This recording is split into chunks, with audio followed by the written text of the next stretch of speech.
Apple mango Telugu ఛానల్కి స్వాగతం. ఈరోజు 2 రకాల పొడులు మీకు చూపిస్తున్నానండి. టిఫిన్లో నంచుకుందికి, అన్నంలో కలుపుకుందికి. ఒకటి పుట్నాల పొడి, రెండోది మనం ఇడ్లీ కారప్పొడి అంటాం కదండి, ఇడ్లీలో దోశల్లోకి వేసుకునేది. ఆ కారప్పొడి ఏంటంటే మునగాకుతో మీకు చూపిస్తున్నాను.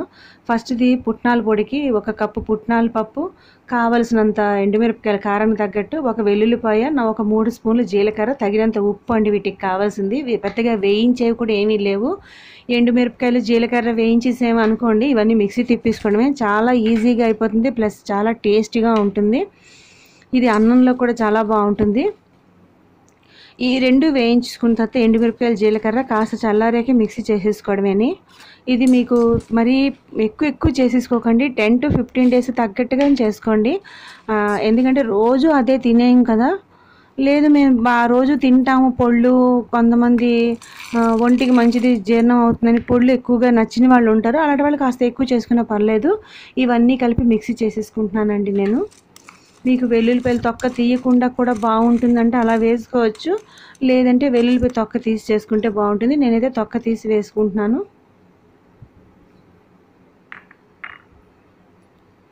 మాకేంటంటే కొంచెం పని వేగంగా అయిపోవాలి, రోజు చట్నీలు చేయలేమన్నప్పుడు ఇలా చేసి పెట్టుకోవడం వల్ల మనకి చాలా సులువు అవుతుందండి పని.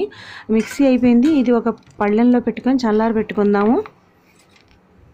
చల్లారిపోయిన దాన్ని ఒక బౌల్లోకి దాచేసుకుంటే అయిపోతుంది. కాకపోతే వేడి మీద పెట్టకండి, మనం మిక్సీ చేసే కాస్త వేడి ఉంటుంది ఈ పిండికి.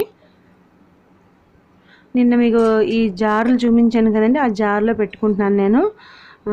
ట్రాన్స్పరెంట్గా చాలా బాగున్నాయి. నేను స్టీల్ వాటిలో పెట్టుకోవడం వల్ల ఎందుకో చాలా చీమలు వచ్చేస్తున్నాయి, ఎంత టైట్గా ఉన్నా కూడా చీమలు పడుతున్నాయి. అందుకే ఇంకా గ్లాస్ వాటిలో దాచుకోవాల్సి వస్తుంది. టైట్గా ఉన్నది బాక్సుల్లో, జార్లలో.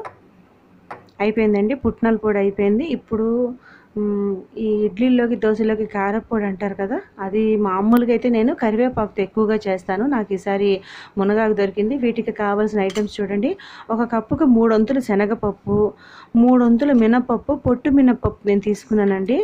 ఈ చిన్న కప్పుకి 2 కప్పులు ధనియాలు తీసుకున్నాను, 2 పాయలు వెల్లుల్లిపాయలు, కాస్త చింతపండు, 4 స్పూన్లు జీలకర్ర తీసుకున్నాను. ఇక ఎండుమిరపకాయలు మీ కారాన్ని, మీ టేస్ట్ని బట్టి, మీరు ఎంత కారం తింటారో దాన్ని బట్టి వేసుకోండి. సరిపడా ఉప్పు అండి దీనికి. ఇవే వేయించి కూడా పొడి కొట్టుకుంటే కూడా ధనియాల పొడి బాగుంటుంది. అంటే ధనియాల పొడి, కారపొడి 2 ఒకటేనండి అలా అంటారు. నాకేమో ఈ మునగాకు దొరికింది, ఇది రెగ్యులర్గా దొరకదు కదా. దొరికినప్పుడు నేను కడిగి శుభ్రంగా ఆరబెట్టేసుకొని దాచుకున్నాను. నాకు ఈరోజు టైం దొరికిందని నేను చేస్తున్నాను. లేదంటే మీరు కరివేపాకుతో చేసుకోవచ్చు. ఇదే కాక మీరు ఇంకే పొడులైనా యూజ్ చేయొచ్చండి.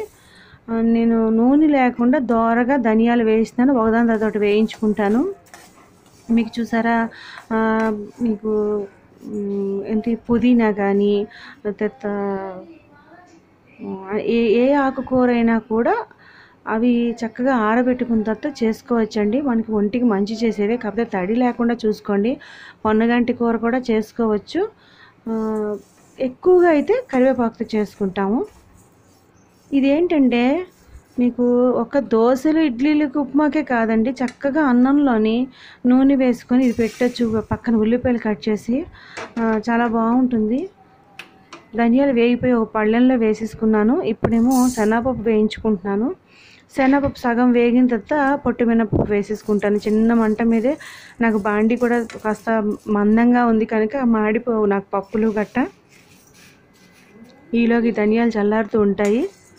ఇప్పుడు ఏంటంటే ఎండలు చాలా ఎక్కువగా ఉన్నాయండి, స్టవ్ దగ్గర అదే పనిగా చెయ్యలేము, మనకి కూడా నీరసం వస్తుంది. ఎంత హౌస్ వైఫ్స్ అయినా కూడాను ఇలా పొళ్ళు చేసుకొని పెట్టుకోవడం వల్ల పని అవుతుంది. ఒక ఇడ్లీ ఏదో పెట్టించుకున్నాం అనుకోండి బాగుంటుంది. లేదంటే అన్నంలో కలుపుకుందికి సడన్గా ఏమైనా చేసుకోలేకపోయినా ఒక చారు ఏదైనా పెట్టుకొని ఈ పొడితో తినొచ్చు. అంటే రోజు అని కాదండి, ఎప్పుడైనా మనకి కూడా ఒక్కొక్కసారి చెయ్యాలనిపించదు కదా. మజ్జిగానంలో కూడానండి ఈ పొడి నంచుకుందికి దీంట్లో నూనె వేసి కలిపి పెడితే మజ్జిగలో నంచుకుందికి కూడా పిల్లలకు బాగుంటుంది. ఇలా చేసి పెట్టుకోవడం వల్ల మనకి వేగంగా, అంటే ఇంకేం చేయలేకపోతున్నాం అనే బాధ లేదు. ఆ రోజుకి పిల్లలు తినడానికి కూడా బాగుంటుంది. అన్నిటికీ మించి ఇది ఒంటికి చాలా మంచి చేస్తుంది కనుక తప్పకుండా ఇవి ట్రై చేయండి. దీంట్లో మినపగుళ్ళు కూడా మినపప్పు వేసానండి. ఈ 2 వేగిపోయిన తర్వాత వేరేగా ఒక గిన్నెలో పెట్టుకుంటాను నేను, ధనియాల్లో కలపను.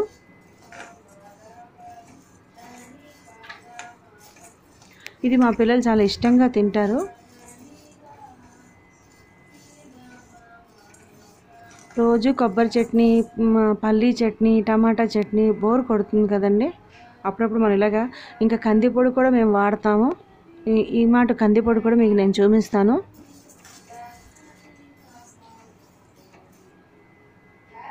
పప్పులు ఇంచుమించుగా వేగిపోయినట్టున్నాయండి. ఇవి వేరేగా ఒక గిన్నెలో తీసుకుని ఇదే వేడి మూకుడులోని నేను ఎండుమిరపకాయలు ఇప్పుడు వేసేసుకుంటున్నాను. ఎండుమిరపకాయలు ఏంటంటే పెద్ద టైం పట్టదు, ఆల్రెడీ బాండీ వేడిగా ఉంది. ఎండుమిరపకాయలు ఇంకా తీసేస్తాను అనేటప్పుడు జీలకర్ర వేసుకుందాం. వేరే కప్పులో పప్పులు 2 పెట్టుకున్నానండి. ఇంకా ఒక 2 నిమిషాల్లో వేగిపోతాయి ఎండుమిరపకాయలు అన్నప్పుడు నేను ఈ జీలకర్ర వేసుకున్నాను. ఇది పెద్ద టైం పట్టదు జీలకర్ర వేగడానికి. మీకు ఇందాక కావలసిన వస్తువులు నేను మిరియాలు చూపించలేదండి. ఈ మిరియాలు అనేవి ఆప్షనల్. ఘాటు ఉంటే, కారం ఉంటే ఒంటికి కూడా మంచిది. నేను మిరియాలు తీసుకున్నాను, ఇందాక మీకు చూపించలేదు కానీ ఇక్కడ మిరియాలు ఒక 10 నుంచి 12 మిరియాలు తీసి వేయించుకున్నాను. అవి కూడా వేగిపోయిన తర్వాత తీసి చల్లారి పెట్టాను. ఈ వెల్లుల్లిపాయలు కూడా జస్ట్ ఒక్క 2 మినిట్స్ అండి. ఏమైనా చెమ్ము ఉంటే మనకి ఈ పొడి పాడవకుండా ఉండడానికి ఆ వేడి మూకుడులో వేసాను. కానీ మీరు శుభ్రంగా ఉన్న వెల్లుల్లిపాయలు అయితే మీరు వేయించకపోయినా పర్వాలేదు. వెల్లుల్లిపాయలు తొక్కతో వేసినా బాగుంటుందండి. ఇక ఈ పిండి చూసారా, ఇదేంటంటే బాగా డ్రై అయిపోయాయి కదా, ఒక్క తిప్పు మిక్సీ చేసేసాను నేను. కానీ పచ్చివాసన ఉంటుంది కదండి, ఆ పచ్చివాసన పోవడానికి నేను మూకుడులో వేయిస్తున్నాను. యాక్చువల్గా ఉప్పు కూడా వేయించాలండి, ఎందుకంటే ఉప్పులో కూడా చెమ్మ ఉంటే పాడవుతుందని ఉప్పును కూడా వేయిస్తారు. అయితే నేనేమో ఈ మునగాకు పొడిలోనే నేను ఉప్పు కూడా కలిపేస్తాను. 2 కలిపి వేగిపోతాయి కదా. కావలసినంత ఉప్పు అండి, కాకపోతే కొంచెం తగ్గించి వేసుకోండి, సరిపోతే వెనక నుంచి కలుపుకోవచ్చు. ఉప్పు కషాయం అయితే మళ్ళీ తినలేము. ఈ 2 వేగిపోయిన తర్వాత చింతపండు కూడా ఒకసారి వేయించేసుకోవాలండి ఆ వేడి మూకుడులోనే. ఇది కాస్త టైం చూసుకొని మనం వేయించుకున్నామంటే ఒక నెల రోజులైనా ఏం పాడవదండి. ఇక్కడ అన్నీ పొడిగానే ఉన్నాయి, మీరు అబ్జర్వ్ చేస్తే కనుక ఏది పాడవదు. మనం తడిచేయి పెట్టకుండా ఉంటే ఎన్నాళ్ళైనా ఉంటుంది. ఇది కాస్త నేను ఎక్కువే చేసుకుంటాను, బాగానే చెల్లుతుంది నాకు. ఇక చింతపండు కూడా మనం ఇక్కడ తడపలేదండి, పొడి చింతపండే, కానీ దానికి ఏమైనా చెమ్ము ఉంటుందని పొయ్యి మీద ఒకసారి అలా వేయించాను అంతేని. ఇవి చల్లారిపోయి మిక్సీ కొట్టాను. తర్వాత చింతపండు కూడా వేసి మిక్సీ చేస్తాను. చింతపండు కూడా వేసి మిక్సీ చేసాక ఇప్పుడు పప్పులు వేస్తానండి. పప్పులు వేయడం వల్ల పలుకుగా ఉంటుంది అనమాట. ఇవన్నీ బాగా ధనియాలు నలిగిపోయాయి కదా, సగం మిక్సీ చేసేసిన తర్వాత అందులోనే మనకి పొడి ఉంది కదండి, మునగాకు పొడి, ఆ మునగాకు పొడి వేసేస్తున్నాను. మరొకసారి మిక్సీ తిప్పేసాక కిందకి పైకి చేసాక లాస్ట్లో వెల్లుల్లిపాయలు అండి, మరీ పేస్ట్లా ఉండకూడదు. వెల్లుల్లిపాయలు అక్కడక్కడ తగులుతున్నట్టేనే ఉంటే బాగుంటుంది. చూసారా, వెల్లుల్లిపాయలు వేసాక చిన్న ఇలా పైన తొక్క కనిపిస్తుంది. మీకు ఇష్టం లేదంటే తొక్క తీసి చేసుకోవచ్చు. వేడి చల్లారకి భద్రపరచుకోవడం అండి. తప్పకుండా ఇవి ట్రై చేయండి. మీకు ఈ వీడియో నచ్చితే లైక్ చేసి షేర్ చేయండి. Thank you for watching.